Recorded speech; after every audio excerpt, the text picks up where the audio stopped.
দোলের আগের দিনটা ছোটোবেলাটায় খুব আনন্দে কাটতো। কালকে দোল খেলবো আর আজকে ছিল আমাদের ভাষায় চাঁচর বলা হয় ওটাকে। এখন তো অনেক নামে দেখি ন্যাড়াপোড়া বলে, কিন্তু আমরা চাঁচর বলতাম। পেছনে কলা গাছ ছিল অনেক, সেই কলা গাছ থেকে শুকনো পাতা ছিঁড়ে এনে তার সাথে তাল পাতা দিয়ে কাকা চাঁচর বানিয়ে দিত। কাকাই একটু বাতাসা দিয়ে পুজো করিয়ে দিত, একটু আবির দিয়ে দিত পাশে, তারপর সেই চাঁচরটাকে পোড়ানো হতো। এখন আর আমার দোল খেলার প্রতি অত নেশা নেই, কারণ যে যার কাজে সবাই ব্যস্ত হয়ে যায়, একা একা তো আর দোল খেলতে ভালো লাগে না।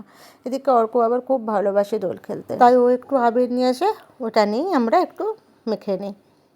খুব ইচ্ছে হয় কোনো এক বছর শান্তিনিকেতন যাব। আমাদের সাথে যারা যায়, মানে আমার বোন ভগ্নিপতি, তাদের আর সময় হয় না, বাড়িতে পুজো হয় বলে, তাই আর সেভাবে আমাদের আর দোল খেলাও হয় না। আজকে বানিয়েছিলাম খুব সিম্পল একটা ডাল। রেসিপি আর বললাম না, প্রসেস দেখিয়ে দিয়েছি, ওভাবে ট্রাই করতে পারো।